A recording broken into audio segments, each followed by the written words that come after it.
जैसे कि आप देख रहे हैं, ये बजट हमारे हिसाब से और जनता के हिसाब से लॉलीपॉप के अलावा कुछ नहीं है। क्यों नहीं है कुछ? आप इसको देखिए, गरीब जनता के लिए इस बजट में कुछ नहीं है, मजदूरों के लिए बजट में कुछ नहीं है, हम जैसे मिडिल क्लास के लिए बजट में कुछ नहीं है। मतलब आम जन जो है, जनजीवन है, उसके लिए कुछ नहीं है। आप ये देखिए, महंगाई चरम सीमा पे जा रही है और सरकार बजट पेश कर रही है कुछ चंद पूंजीपतियों के लिए, जो कि एक आम जनता की पहुंच से बिल्कुल दूर है। बजट गांव देहात से जो है, गांव देहात की समस्याओं से लेके बहुत दूर है। गांव देहात की समस्या के लिए बजट नहीं है ये, और ये कुछ चंद पूंजीपतियों के लिए बजट बनाया भाई मेरे। अच्छा, जैसे कि आप एक एडवोकेट भी और आप एक किसान भी हैं, आपके हिसाब से ये बजट कैसा होना चाहिए था, क्योंकि आप एक किसान हैं? देखिए, मेरे हिसाब से बजट होना चाहिए था, आज हम 1995 की बात करें तो गेहूं वहाँ पे क्या रेट था, और सोना चांदी आज क्या भाव है। आप ये देख रहे हैं कि जिस तेज़ी से सोना चांदी बढ़ा है, क्या इस तेज़ी से किसान की, गेहूं की, धान की, गन्ने की, आलू की, क्या ये फसल बढ़ सकती हैं? आप देखेंगे तो ये हालात है कि जो किसान अपने खेत में कोई भी खेती कर रहा है, वो अपनी खेती को पूरा नहीं कर पा रहा है उस बजट से। जो बजट उसका लगता है, उस बजट को जब तैयार करके बैठता है तो उस बजट में ही उसकी खेती खत्म हो जाती है, उसके पास कुछ नहीं आता।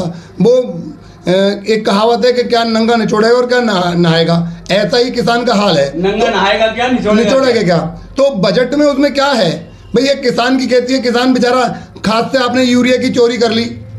आप देख रहे हैं, जब किसान को डाया की जरूरत थी तब तो आपने डाया नहीं दी, जब यूरिया की जरूरत थी तो आपने यूरिया नहीं दी। आप ये देखिए, देश को ले जाना किस तरफ जाते हैं। अच्छा, आपकी बात कर रही है, माननीय मुख्तार अब्बास नकवी जी रामपुर आए थे और कल मीडिया से उन्होंने बातचीत की, उन्होंने कहा बजट तो बहुत अच्छा है।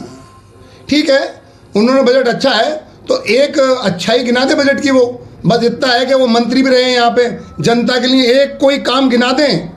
रामपुर की जनता के लिए हमारे मुख्तार अब्बास नकवी जी एक सौगात दे गए हों रामपुर को, तो मैं मान लूंगा कि वो सही कह रहे हैं। अच्छा, दूसरी बात, उत्तर प्रदेश सरकार के मंत्री हैं बलदेव सिंह मोहल्ला जी, उनसे भी कल मीडिया ने बात की, उन्होंने भी कहा कि बजट तो बहुत ही अच्छा है, किसानों के लिए, नौजवानों के लिए और युवाओं के लिए और विधवाओं के लिए, सबके लिए बजट अच्छा है। नहीं भाई, विधवाओं के लिए वो तो सरकार के मंत्री हैं, उनसे एक चीज तो पूछ लीजिए, उन्होंने एक रामपुर में गरीब जनता के लिए कोई स्कूल दिया है?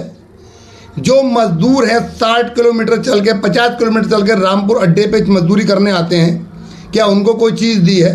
उनको ऐसी चीज़ दी है कि उनको 30-40 किलोमीटर चल के मजदूरी करने रामपुर ना आना पड़े?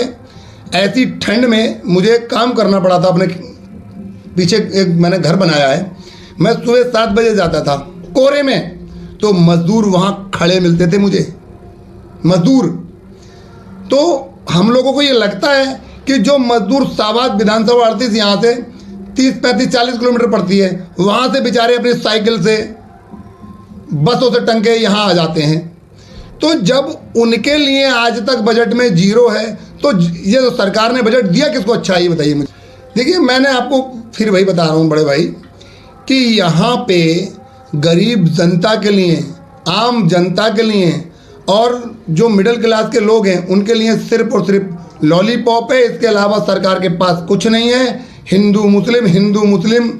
अभी देखो, ये मैं एक चीज़ बता रहा हूँ आपको, बजट की बात कर रहे हैं, एक इलाहाबाद उसका अयोध्या का मैं एक कांड पढ़ रहा था, बेचारे एक मुस्लिम समाज के थे, उनका नाम मुझे याद नहीं है, सिद्दीकी के थे कोई। सरकार ने उन पे इल्ज़ाम लगाए, बड़े बड़े गंभीर आरोप लगाए और उनको जेल में ठूस दिया, और जेल में ठूसने के बाद उनकी पूरी जिंदगी की कमाई का जो घर बना हुआ था वो तोड़ दिया। वो आपकी पार्टी के नेता थे। वो सब कुछ हुआ, आखिरकार वो वरी हो गए। क्या ये सरकार उनको मुआवजा देगी? ये सरकार उनके घर को बना के देगी? जो उनने प्रताड़ना झेली है वापस करेगी? जो उनका मनोबल टूटा है क्या सरकार वापस करेगी? मेरी बात को समझे ना, क्या सरकार उनके जो भावनाओं से खिलवाड़ हुआ है क्या उनको पूरा करेगी सरकार? आप देखिए ना किस तरफ जा रहा है देश हमारा देश 50 साल पीछे जा चुका है। आप लोगों को समझना चाहिए, और इसमें कहीं ना कहीं मीडिया का बहुत बड़ा योगदान है हमारे देश को बर्बाद करने में। एक जमाना था अटल बिहारी जी का, मीडिया सच दिखाती थी तो उस पर अमल होता था। आज तो जिसने सच बोल दिया वही दब गया। अफजाल अंसारी जी हैं जो आपकी पार्टी के सांसद हैं, उन्होंने एक बात कही थी कि साहब आजम खां को जेल भेजने में मीडिया का हाथ है। अब मैं ये पूछना चाहूंगा कि आजम खां को मीडिया जेल कैसे भेज सकती है? नहीं, मीडिया का हाथ नहीं है आजम खां को। आजम खां को किसी मीडिया का हाथ नहीं है। मैं रामपुर की राजनीति से जुड़ा हूं और लगातार देख रहा हूं, इसमें सिर्फ और सिर्फ बदले की भावना से काम हो रहा है। आजम खां साहब के लिए जो बदले की भावना से काम हो रहा है, इसके अलावा और कुछ नहीं है। किसी मीडिया का हाथ नहीं है, सिर्फ और सिर्फ आजम खां साहब के साथ, माननीय आजम खां साहब के साथ बदले की भावना से ये सरकार काम कर रही है। अच्छा, क्या 2027 में जिस विधानसभा में आप मेहनत कर रहे हैं, क्या पार्टी आप पे दाव लगाएगी? देखिए, ये भी फिर मैंने कहा ना, ये सिर्फ पार्टी की जिम्मेदारियां हैं। हम लोगों को पार्टी जो जिम्मेदारी देगी हम उसको निभाएंगे। दाव पार्टी का लगाना ना लगाने पार्टी की जिम्मेदारी है।